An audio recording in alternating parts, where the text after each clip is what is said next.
Hər vaxtınız xeyir olsun, dəyərli izləyicilərim. Bu günlər mən badımcan mürəbbəsini necə hazırlanır reseptini sizinlə bölüşəcəm. Badımcan sevməyənlər belə mürəbbənin dadına heyran qalacaqlar. Əgər sizin üçün də maraqlıdırsa, kanalıma keçid edib videomu sona qədər izləyin. 3 kiloqram badımcanı soyub, çəngəllə deşib 30 dəqiqə duzlu suda saxladım.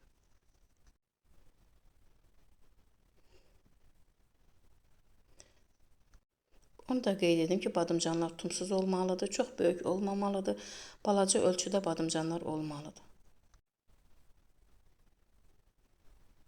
Ləyənin içərisinə bir dolu xörək qaşığı duz əlavə edib, soyduğum badımcanları ləyənin içərisinə yerləşdirdim.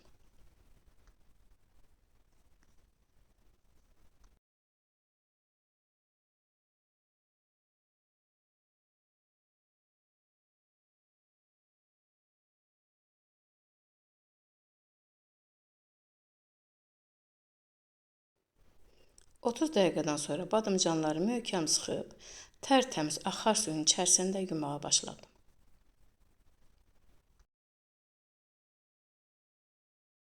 Duzlu suda saxlamağımın əsas səbəbi bu idi ki, badımcanların acılığı çıxmalı idi. Həm acılığı çıxmalı, həm də görürsünüz necə qara su çıxıbdı.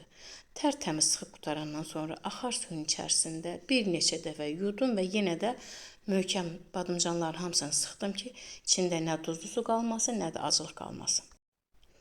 Siz özünüz də görün, su necə şəffaf və təmiz idi. Deməli, badımcanlar çox yuyulmalı idi.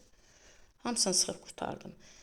Kənarda bir ləyənin içərisinə bir dolu xörək qaşığı çayını soda əlavə edib, 1 saatda çayını suda saxlamağa başladım.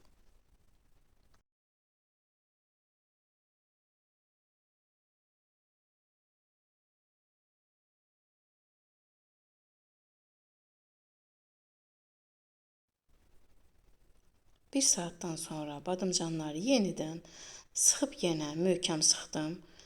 Kənarda yenə axar suyun içərisində tərtəmiz yumağa başladım.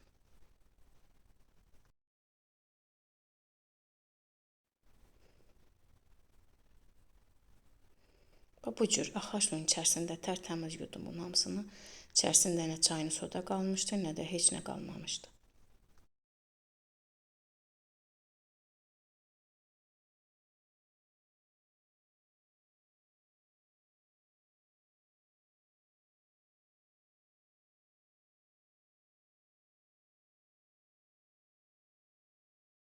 Təmiz suda yuyub qurtardıqdan sonra 15 dəqiqə suda pörtdətdim. Badımcanları ocağın üzərində 15 dəqiqə pörtdətdim. Bu cür yenə qara suyu çıxdı.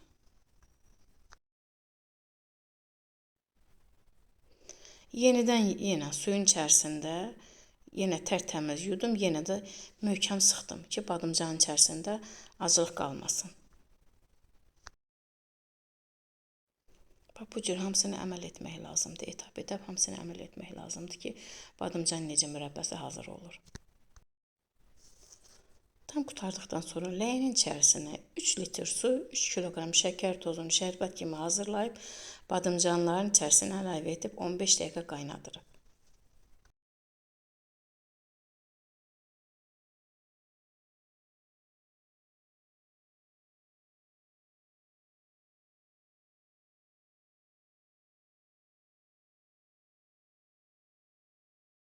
On 15 dəqiqə qaynatdıqdan sonra ocağın altını söndürüb 20 dəqiqə yenə şirədə saxlayırıq, şərbətin içərisində saxlayırıq. Bunu da qeyd edim ki, mürəbbə pişdikcə üzərinə az da olsa kəfkər onu götürmək lazımdır. Bir ədəd limonu yarı hissəyə böldüm. Yarısını doğradım, yarısını kənarda saxladım. 20 dəqiqədən sonra ocağın altını yandırdım, doğramış limonları mürəbbənin içərisinə əlavə etdim. Yerdə saxladığım yarım limonu da yenə həmən mürəbbənin üzərinə suyunu sıxdım. Bu cür.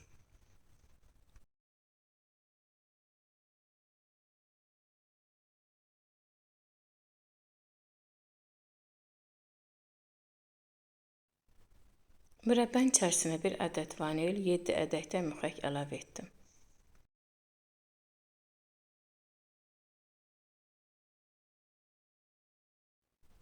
On 15 dəqiqə qaynatdım, artıq mürəbbə pişmişdi.